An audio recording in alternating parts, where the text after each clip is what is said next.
mình là Nó sống đây, nó sống đây. chưa Nó sống mà. Nó cắm đây ngất đấy. Đó. Bơ cầm hạch lấy nó có rồi. này mà tay giữ bên đây này đó. Vậy. Giờ cho mình là nó chỉ thẳng con người được đó thấy chưa?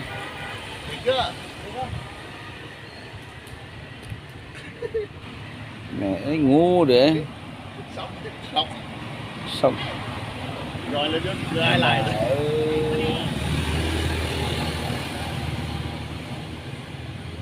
là lo chỉ lo đã chờ không tử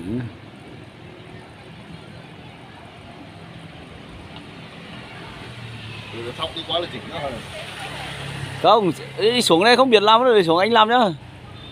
Cái đó cứ xem cái này có dính không, cái môi có dính không, có cái co dính không đó, em đập mảnh nữa thì bể lên tí đó, mỏng thôi, vừa vừa thôi. Thôi xuống anh làm đấy. Ôi, mất công tay thò phía dưới đó, phía tay chạy thò phía dưới á, không đó mà nó được Đó. Này rồi.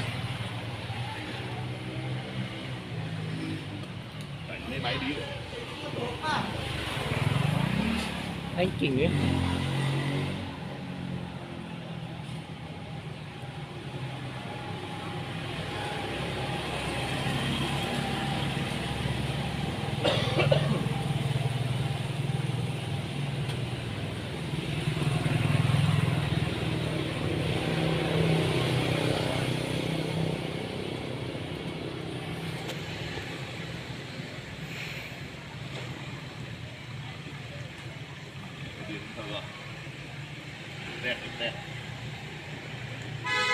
Đến câu của anh ạ.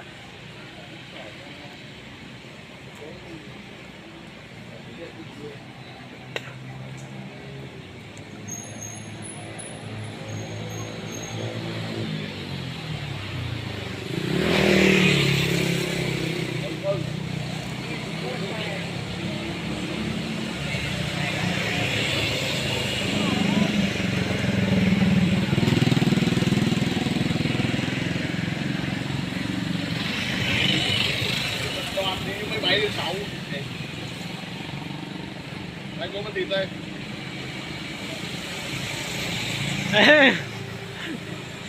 Có thịt rồi.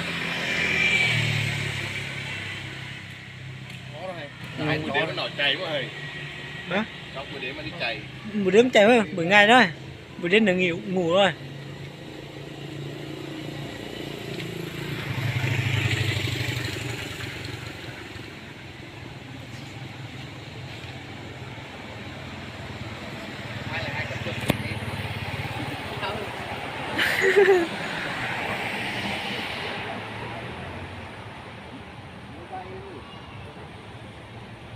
Ui!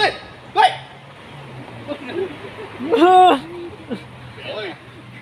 Ra đây bị ra. Con rết. Là rết ấy.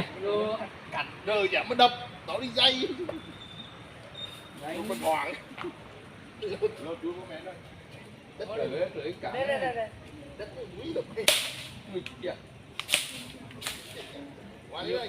nhiều môi hời. Nhiều mùi. Đúng đó. Cũng có người ăn đó.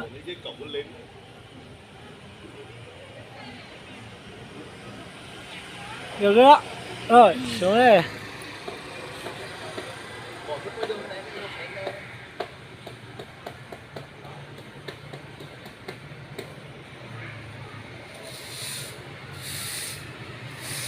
Rồi.